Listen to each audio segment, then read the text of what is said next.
Bismillah, walhamdulillah, wassalatu wassalamu ala rasulillah wa ala alihi wa sahbihi wa man wala. Allahumma allimna ma yanfa'una wa anfa'na bima 'allamtana wa zidna ilma. Donc on demande à Allah Azza wa Jal de nous enseigner la science qui nous profitera, qui nous fasse qu'on soit profitable avec cette science-là et qui nous rajoute de la science. Donc j'avais demandé un petit exercice pour nos frères et sœurs qui sont assidus au cours, donc de faire vite fait, de rapporter les 5 points qu'on avait déjà vus précédemment, que Shir a cités, qui sont par lesquels on obtiendra une science profitable, bi'inillah, en donnant sa science, le rang qu'elle mérite. D'accord? Donc on a vu 5 points précédemment. Donc il y a une de nos sœurs qui a répondu. Donc on a vu que le premier point c'était avant même qu'on voyait la sincérité, on avait vu, parce que là il y a quelqu'un qui a cité, la sœur qui a cité la sincérité, mais je ne sais pas si vous vous rappelez, avant même la sincérité, c'était le fait de purifier le récipient de la science, d'accord? Et le récipient de la science, c'est le cœur. Donc ça, c'était le premier point. Deuxième point, on a vu la sincérité, que la demande de cette science-là soit faite avec sincérité pour Allah Azza wa Jal. D'accord? Troisième point, on avait vu, c'est le fait de mettre toute sa motivation dans l'étude de la science. D'accord? Troisième point. Quatrième point, c'est le fait de faire en sorte que cette motivation soit concentrée sur l'étude du Coran et la Sunna en premier. Cinquième point qu'on avait vu et qu'on avait terminé sur ça le cours dernier, c'est le fait d'emprunter la bonne voie dans l'étude de la science. Et on avait vu que certains points qui étaient importants à ne pas négliger pour trouver la voie la plus rapide et qui va nous conduire à cette science profitable, bi'idhnillahi ta'ala. Donc on continue donc avec Al-Maqid As-Sadis, d'accord? Bon, je vous explique là, Inch'Allah, on va en faire 2 ce soir. D'accord? Donc on va faire le 6 et le 7. Il restera le 8 et le 9. Sauf que la semaine prochaine, dimanche prochain, on rentre dans les 10 derniers jours. Moi, je serai peut-être indisponible. Donc je vais sûrement envoyer le cours enregistré. Par contre, la semaine qui viendra après, donc c'est-à-dire que là, vous allez recevoir le cours. Peut-être vous le recevrez dimanche. Et le dimanche d'après, ça sera l'examen. Bon, en fonction de l'Aïd, je ferai en sorte qu'il soit avant l'Aïd, bi'inillah. Comme ça, vous ne serez pas occupé, peut-être pour les sœurs qui ont des préparatifs pour l'Aïd, tout ça. Donc, je ferai l'examen avant l'Aïd. Mais à la kulli hal, la semaine prochaine, c'est le dernier cours. On sera à la moitié du livre. Et j'enverrai donc un examen avant l'Aïd, bi'inillah ta'ala. Et donc, révisez bien, Inch'Allah ta'ala.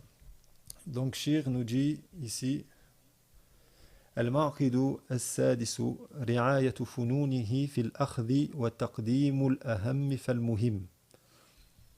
D'accord? Donc, il nous dit Shir, le fait de prendre soin de toutes les sciences, d'accord? De varier les matières, ça j'en ai parlé, j'ai même mis l'accent sur ça, sur le fait que certaines personnes dans l'étude de la science se consacraient énormément sur la croyance et le manhaj, mais ils négligeaient énormément de sciences. Et ça, c'est quelque chose de problématique, surtout au niveau des prédicateurs, d'accord? Surtout en France ou autre, mais quelqu'un qui s'est avancé dans la voie de la prédication, il ne convient pas d'être ignorant de certaines sciences, malgré que il peut avoir une spécificité dans un domaine, mais il doit avoir les bases dans toutes les sciences islamiques. D'accord? Il doit avoir au moins une petite base dans chaque science. Donc ça veut dire que quelqu'un qui est enseignant, il doit connaître au moins dans chaque masala, sujet de la jurisprudence, un avis avec sa preuve, ainsi de suite. Donc là, Shir nous dit de faire le fait de varier toutes les matières dans le fait de prendre la science et de devancer toujours le plus important, donc prendre par ordre de priorité. D'accord? Dans cela, il nous rapporte une parole d'Ibn al-Jawzi, d'accord? Fi kitabihi Sayd Khatiri, Jam'ul ulumi mamdouh. Donc, Ibn al-Jawzi, il nous dit, et le fait de cumuler plusieurs sciences, c'est quelque chose de louable, d'accord? Et ça, on n'en a aucun doute. Comme j'avais rapporté dans une poésie, yani le sens de la poésie et le fait que la science, tout le monde la prétend, même celui qui ne l'a pas, alors que l'ignorance, tout le monde veut s'en désavouer, même celui qui est dedans. D'accord? Donc il nous dit dans ces deux vers de poésie, Min kulli fannin khud wa la tajhal bi ولا تجهل به فالحر مطلع على الأسرار. D'accord? Donc le sens qui est voulu dans ces deux vers et qui nous dit de prendre dans toute matière, d'accord? Min kulli fannin khudh. Comme on a dit, dans chaque matière, prends une partie de la matière en question. Donc prends connaissance de chaque matière qui est en rapport avec notre religion, qui est en rapport avec Sharia. وَلَا تَجْهَلْ بِهِ. Et ne sois pas ignorant. Il dit فَالْحُرُّ مُطَّلِعٌ عَلَى الْأَسْرَارِ. Et là, le voulu dans le hurr, donc le hurr à la base, c'est quelqu'un de libre, mais ce qui est voulu, c'est la personne aqil, donc la personne qui est douée de raison, d'accord? Elle ne sera pas satisfaite de l'ignorance, elle voudra toujours connaître des choses. Donc, en gros, il nous enjoint à multiplier les demandes de science dans toutes les matières. Et après, Chéri continue, dit وَيَقُولُ شَيْخُ شُيُوخِنَا محمد بن مانع في إرشاد الطلاب ولا ينبغي للفاضل أن يترك علما من العلوم النافعة التي تعين على فهم الكتاب والسنة إذا كان يعلم من نفسه قوة على تعلم ولا يسوغ له أن يعيب العلم الذي يجهله ويزري بعالمه فإن هذا نقص ورذيلة فالعاقل ينبغي له أن يتكلم بعلم أو يسكت بحلم وإلا دخل تحت قول القائل أتاني أن سهلا ذم جهلا علوما ليس يعرفهن سهل علوما لو قراها ما قلاها ولكن الرضا بالجهل سهل. On va revenir à la parole de Shir. Donc Shir, il nous rapporte une parole d'un de ses chouyours, de ses enseignants. Il nous dit dans son livre Irshad al-Tullab, donc c'est le fait de diriger les étudiants, il nous dit ولا ينبغي للفاضل أن يترك علما من العلوم النافعة. Donc ça c'est en continuité avec ce qu'on a cité précédemment, que toute personne douée des raisons et toute bonne personne ne doit laisser aucune science parmi les sciences profitables, et ce qui est voulu bien sûr ici, ulum al-sharia, donc les sciences de la législation. Il dit allati tu'inu ala fahmi al-kitab wa sunnah, d'accord, comme on a vu dans le point précédent, toutes les sciences sont des outils pour comprendre le Coran et la Sunna. Donc toutes ces sciences-là qui vont nous aider dans la compréhension du Coran et la Sunna, il incombe à nous d'en connaître, d'avoir une science dessus, d'accord? إذا كان يعلم من نفسه قوة على تعلمه. Donc du moment que la personne a la capacité, il doit apprendre ces sciences-là, d'accord? Toutes les sciences, comme on va le voir, et ça va arriver bientôt, comprendre qu'est-ce que Shir veut dire par toutes les sciences, d'accord? Parce que peut-être quelqu'un il va se dire, on ne peut pas être savant dans toutes choses. Bien sûr, ça, c'est une parole vraie, mais quand on va arriver sur le point, sur ce que veut dire Shir, par là, on comprendra. Donc, il dit, et surtout, il nous dit, وَلَا يَسُغُ لَهُ أَنْ يَعِيبَ الْعِلْمَ الَّذِي يَجْهَلُ. Et il ne convient pas, il n'est pas permis de mépriser ou de dire de quelque chose, d'une science qu'il ne connaît pas, d'accord, de la mépriser.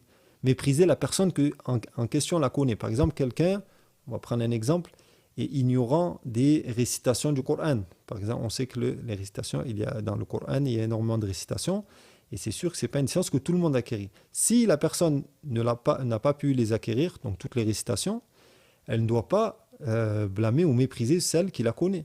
D'accord? Au contraire. Il a dit ça, c'est un manque évident, d'accord? C'est un manque évident de sagesse, d'accord? Et c'est quelque chose de radil, d'accord? C'est une bassesse, d'accord? C'est une bassesse de faire cette chose-là.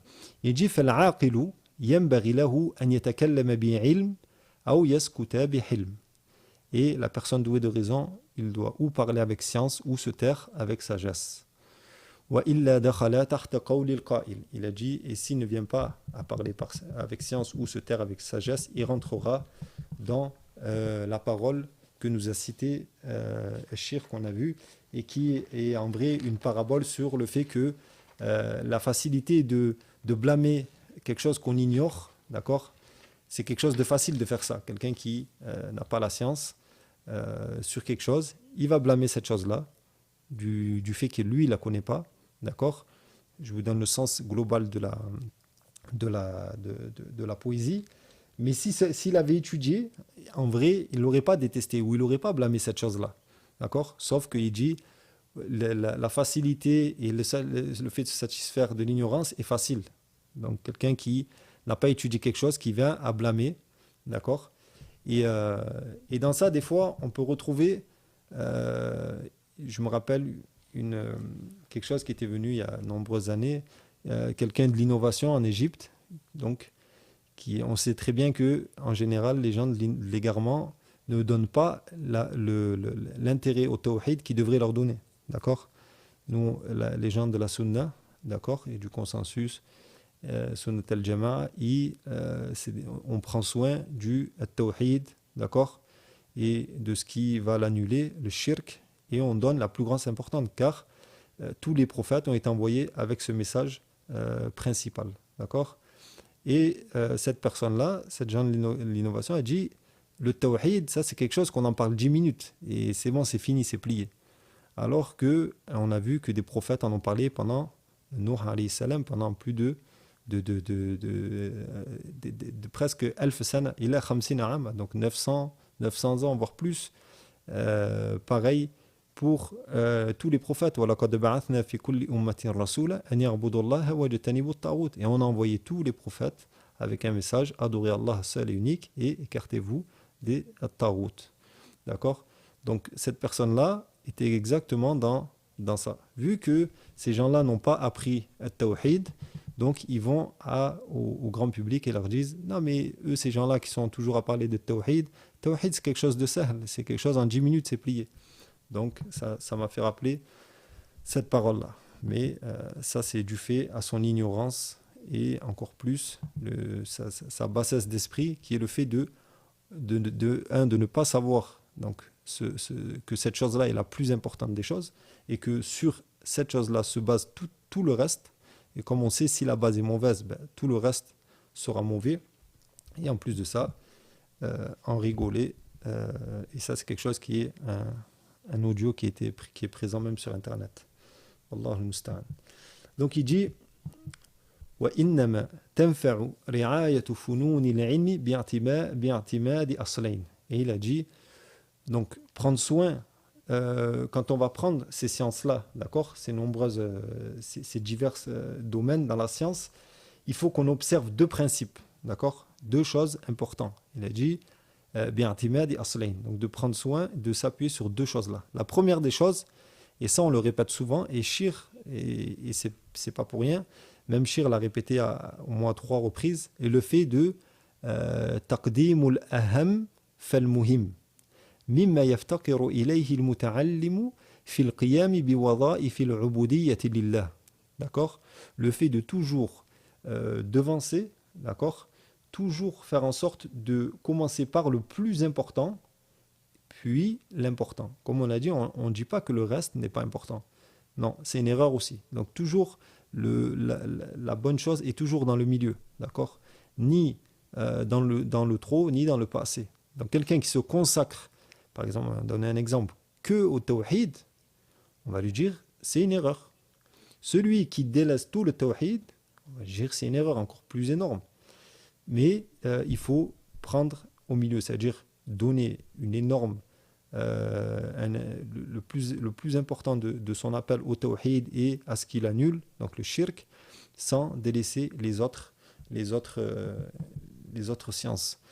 Et il nous dit مما يفتقر إليه المتعلم في القيام بوظائف العبودية.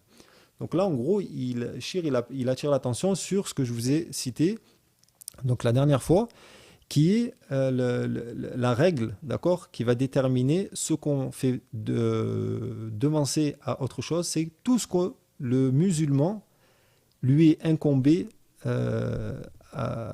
dans ses adorations. Donc, on sait que le musulman, il lui est incombé de prier. Donc, les jugements ou les ahkam as-salah, d'accord, ahkam al-tahara, avant ça, donc savoir comment se purifier, comment prier, d'accord, ainsi de suite, comment jeûner, tout ce qui est obligatoire au serviteur, c'est ces choses-là qui doivent devancer en premier. Donc, Shir, il donne dans son explication du livre, il donne un exemple avec une personne qui lui est proposée, par exemple, il est exposé à prendre un cours de sciences ou un cours, par exemple, de langue arabe, un cours de jurisprudence ou un cours de langue arabe. Il ne faut pas qu'il délaisse la jurisprudence pour un cours de langue arabe, car ce qui lui est demandé dans un premier temps, c'est d'accomplir les obligations qu'Allah Azza wa Jal lui a imposées parmi les adorations, donc, et il les apprendra à travers un cours de jurisprudence. Donc c'est comme ça qu'il va savoir qu'est-ce qui devance à qu'est-ce qui retarde. D'accord? Toujours faire devancer le plus important, puis l'important, Inch'Allah. Donc il dit wa akharu. Et donc le premier point, on a vu, c'est le fait de faire toujours devancer le plus important à l'important. D'accord? Le deuxième point, c'est quoi? أن يكون قصده في أول طلبه تحصيل مختصر في كل فن. D'accord? Et ça, on en a parlé aussi dans le cours précédent. Et il avait même rapporté une poésie, je ne sais pas si vous l'avez mémorisé, mais il disait فما حوى الغاية في ألف سنة فخذ من كل فن أحسن بحفظ متن راجح نعم بحفظ متن راجح. Il me semble que j'ai oublié un mot, mais quelqu'un il me rappellera. تأخذه على مفيد الناصح. Donc il avait déjà cité ça, Shir, précédemment, le fait de prendre un épître, d'accord, dans toutes les sciences. Donc là, il nous dit أن يكون قصده في أول طلبه تحصيل مختصر في كل فن. D'accord? Et ça, c'est important. Donc si on vient à donner un exemple, par exemple, quelqu'un a pris al-usul al-thalatha, d'accord? Il a commencé par apprendre usul al-thalatha. Quelqu'un qui a pris une bonne explication d'usul al-thalatha a déjà une connaissance dans la croyance, d'accord? C'est qu'un début, on est bien d'accord. Mais s'il est complètement ignorant, d'accord, dans les jugements de la purification et de la prière, et qu'il lui est proposé à ce moment-là de prendre Kitab Tawhid, d'accord, on lui dira de prendre ce qui est dans la jurisprudence, car là, il a déjà atteint des bases, d'accord, alors qu'il n'a rien du tout dans sa jurisprudence.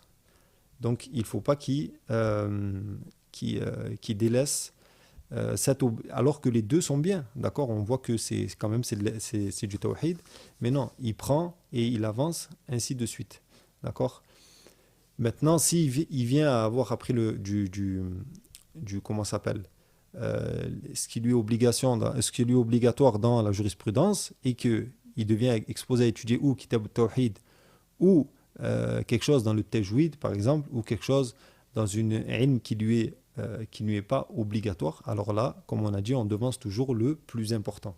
Et ça sera de consolider sa croyance, son unicité envers Allah Azza wa Jal. Et la connaissance, bien sûr, du shirk. Donc il nous dit, donc la première des choses est de faire en sorte d'acquérir une connaissance, avoir quelque chose de concis dans toutes les matières. D'accord? Et il nous dit là, حتى إذا اكتمل أنواع العلوم النافعة نظر إلى ما وافق طبعه منها. Et ça, c'est quelque chose de très important. C'est quelque chose qu'il faut comprendre. Ça veut dire que l'étudiant en sciences, d'accord, dès qu'il a obtenu un niveau correct dans toutes les matières, d'accord, on va dire. Et ça, c'est ce qui est demandé par certains de nos mashayikh, qu'Allah les récompense. Donc nous, par exemple, nous avons étudié avec Cheikh Abu Hazim au Caire, et il a exactement un programme qui est de cette manière-là, sur 2 niveaux, qui est basé sur, on voit toutes les sciences, d'accord, toutes les sciences, sans exception, pratiquement toutes les sciences, d'accord. Donc là, à partir de là, quand on finit les 2 niveaux, qui peut peut-être prendre, ça dépend, 5 ans, 6 ans, après, à partir de là, la personne, il regarde dans la matière qui est plus en équation avec son tempérament. Donc, on va trouver des frères qui ont une motivation et une envie dans l'étude de Mustalah al-Hadith, donc les règles du Hadith, d'accord. Un autre, il va avoir plus de motivation dans Ilm al-Aqida, d'accord. Un autre dans la jurisprudence, et ainsi de suite. Donc, chaque personne, et ça, c'est un conseil que donnent tous les savants, qui est, après avoir obtenu une science correcte dans toutes les matières, se consacrer dans une matière.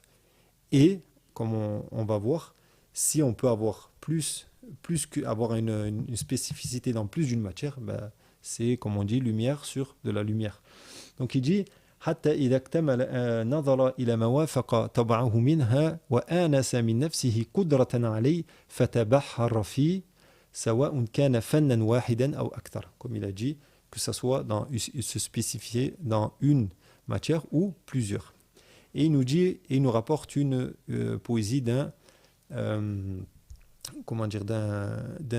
poète mauritanien qui dit وَإِنْ تُرِيدْ تَحْصِيلَ فَنٍّ تَمِّمَّهُ, d'accord, donc la compléter. وعن سواه قبل الانتهاء مه وفي ترادف العلوم المنعوجة تتخصص في هذا الفن, d'accord. Au moment de se spécialiser, mon français, comme je vous ai dit depuis longtemps, il est à peu près parti, mais au moment de se spécialiser, il ne faut pas regrouper 2 sciences, d'accord. Finir une et après passer à l'autre, car les jumeaux ne sortent pas en même temps. Donc là, il dit وَمَنْ عَرَفَ مِنْ نَفْسِهِ قُدْرَةً عَلَى الْجَمْعِ جَمَعَ وَكَانَتْ حَالُهُ استثناءً من العموم.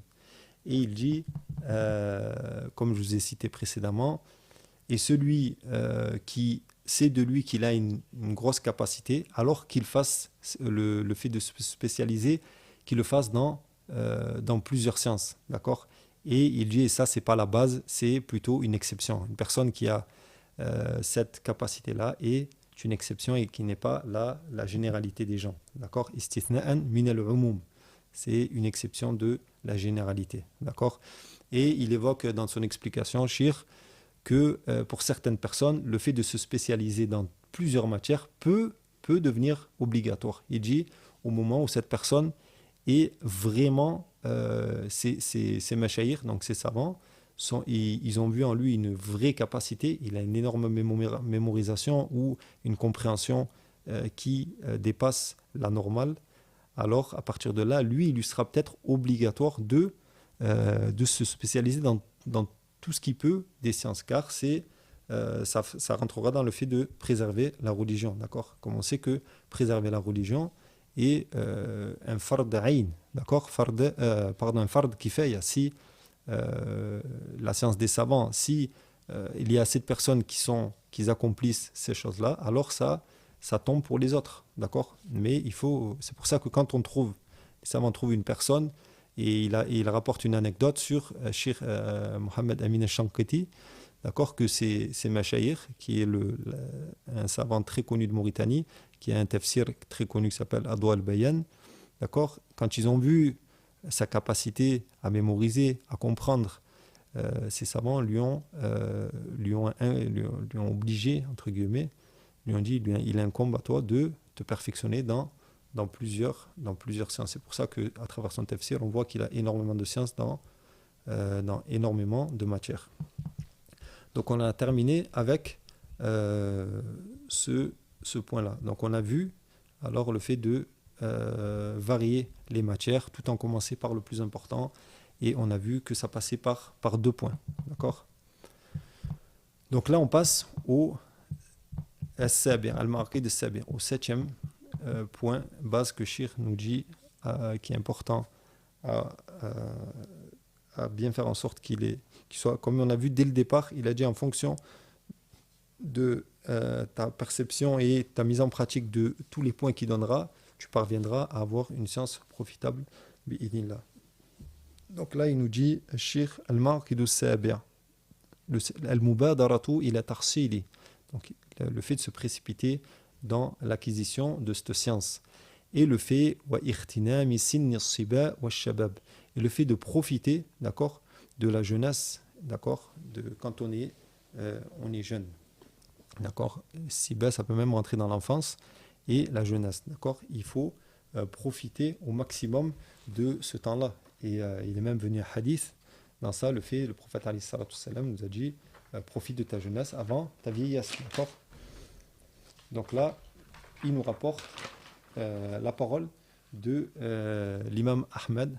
قال أحمد ما شبهت الشباب إلا بشيء كان في كمي فسقط والعلم في سن الشباب أصلع إلى النفس وأقوى تعلقا ولسوقا. قال الحسن البصري العلم في الصغار كالنقش في الحجر فقوة بقاء العلم في الصغار كقوة بقاء النقش في الحجر فمن اغتنم شبابه نال إربه وحمد عن مشيبه سراه ألا اغتنم سن الشباب يا فتى عند المشيب يحمد القوم السراء ولا يتوهم مما سبق أن الكبير لا يتعلم بل هؤلاء أصحاب رسول الله صلى الله عليه وسلم تعلموا كبارا وذكره البخاري في كتاب العلم من صحيحه وإنما يعصر التعلم في الكبار كما بينه الماوردي في أدب الدنيا والدين لكثرة الشواغل وغلبة القواطع وتكاثر العلائق فمن قدر على دفعها عن نفسه أدرك العلم. Donc ça c'est un point qui est assez, on va passer assez rapidement dessus, qui est quelque chose de, j'avais cité aussi précédemment, le fait de se précipiter tant qu'on est encore jeune et qu'on a la capacité, d'accord. Et il nous rapporte quelques khabar, quelques athars qui sont venus des paroles de certains salafs, comme celle de Hassan al-Basri qui est très connue, qui dit la science dans la jeunesse est comme le fait de graver sur une pierre, d'accord. Donc il n'y a pas de doute que quelque chose qui est gravé sur une pierre, ça va rester même après de nombreuses années. Donc ça c'est exactement la science dans la jeunesse. Donc se précipiter tant qu'on a la jeunesse. Pourquoi il a dit, c'est le fait que après, quand on grandit, on peut se retrouver à avoir énormément de choses qui vont nous distraire, d'accord. Mais Shir nous dit attention, ne pas de pas avoir al-tawahum, c'est imaginer, d'accord, que quand on est grand, on ne peut pas apprendre la science. Pas du tout. Et il nous dit le meilleur exemple dans ça sont les compagnons du prophète alayhi salatu wassalam. Énormément de compagnons ont appris malgré qu'ils avaient un âge très avancé. D'accord. Il nous dit seulement que le meilleur est de commencer plus tôt. Maintenant, si on écoute ça actuellement et que même on a 20 ans, 30 ans, comme il nous dit dans l'explication, il dit talab al-ilm, ça s'arrête. Il n'y a personne qui peut dire c'est plus le temps, je peux plus, sauf celui qui a perdu la raison, qui n'a pas l'aql, d'accord. Maintenant, du moment que la personne a un aql, il faut qu'il sache que l'étude de la science est toujours possible. Elle sera plus dure, et plus elle sera dure, et plus il y aura de récompenses, bien sûr. Donc là, il est juste en train d'expliquer que la meilleure des choses est de commencer très tôt, d'accord. Mais il ne faut pas croire que quelqu'un dit non, mais khalas, moi j'ai atteint 40 ans, je ne peux plus apprendre. Non, pas du tout. Et pour l'anecdote, il y a un des très grands savants des récitations du Coran, qui est Al-Kisa'i, et qui était un très grand savant dans la langue arabe. Quand vous allez étudier, Inch'Allah, la langue arabe, ou serait-ce que le Coran, peut-être ça vous a déjà dit quelque chose. Faut savoir qu'il a commencé après après ses 40 ans. D'accord? Donc, ça nous donne la preuve que c'est pas parce qu'on commence tard qu'on ne peut pas y arriver. Et pour l'anecdote, il faut savoir que certains savants, ils disent même que des fois, il y a des bénéfices ou des choses, quand on apprend vieux, qui sont plus à même, comme ils disent, par exemple, la sincérité d'une personne âgée sera plus facile, entre guillemets, que quelqu'un qui est jeune. Car quelqu'un qui est âgé, il va moins chercher le regard des gens que quelqu'un qui est jeune. Quelqu'un qui est jeune, en général, il aime bien se montrer des gens autour de lui, savoir qu'il a appris. Mais quelqu'un qui a atteint 40 ans, 50 ans, cette personne-là, on va dire que la sincérité est plus proche de lui. Parce que c'est quelqu'un qui a vécu, qui a le vécu, donc il sait que il a appris de la vie, que les gens, comme on dit, les compliments des gens ne te profiteront en rien et le blâmage des gens ne te nuira en rien. D'accord? Si Allah Azza wa Jal t'a élevé, d'accord? Donc, ces choses-là ne te serviront à rien. Donc, quelqu'un qui commence tard, donc si toi tu as 20 ans, enfin si tu as 30 ans, 35 ans, peut-être 40 ans, il faut savoir que la sincérité sera plus à même d'être là du fait qu'il ne sera pas recherché derrière peut-être le fait que la personne dise c'est un étudiant en sciences, c'est une étudiante en sciences, ainsi de suite, ce qu'on peut trouver souvent chez les plus jeunes. Maintenant, il faut savoir que, comme on l'a vu, tout en sachant que l'ikhlas, comme on l'a vu, est quelque chose de très très dur, et on a vu les paroles des salafs sur l'ikhlas, d'accord? Mais voilà, à titre de faïda, je me rappelle qui était chez Abu Hazim avait évoqué cette chose-là, que la science, dans un âge avancé, parmi ses bienfaits, il y a déjà la sagesse, et surtout que la personne en général ne cherche rien à travers les gens. Donc voilà, donc c'est le résumé du point. Voilà, comme vous pouvez le voir, des fois certains points je vais aller plus vite que d'autres, car c'est pas que c'est pas des choses importantes, mais voilà, c'est des choses à savoir. Donc là on sait que il faut profiter toujours de la jeunesse, d'accord, et on a vu pourquoi, d'accord, et cela aussi ne veut pas dire que on ne doit pas étudier si on est âgé. Donc ça c'était le point. Après, comme vous avez pu le voir, et Chir, il va en arriver le prochain point qu'on va faire, comme je vous ai dit, dans le cours qui sera enregistré. Donc j'ai préféré pas le prendre aujourd'hui, malgré que le cours est plus court que d'habitude. Mais c'est quelque chose qui demande vraiment de l'explication et beaucoup d'exemples, qui est le fait, et parce qu'à l'heure actuelle, on a un très gros problème avec ça, dans le fait de ne pas de se précipiter, d'accord, qu'on verra dans le marqué de Thamin. Donc il dit le fait le fait de prendre son temps et de ne pas se précipiter, d'accord, de pas se précipiter. Et comme on verra ça, donc on va bien détailler ce point-là.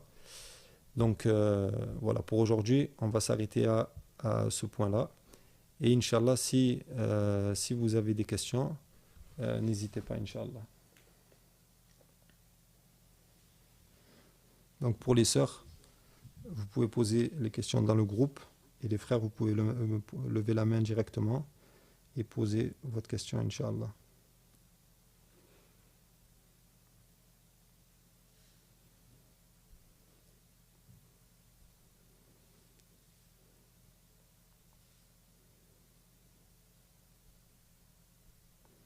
Donc s'il n'y a pas de questions, Inch'Allah, on va couper le cours. Juste comme je vous ai dit, je vous préviendrai par rapport au cours de la semaine prochaine. Donc sûrement il sera enregistré, d'accord?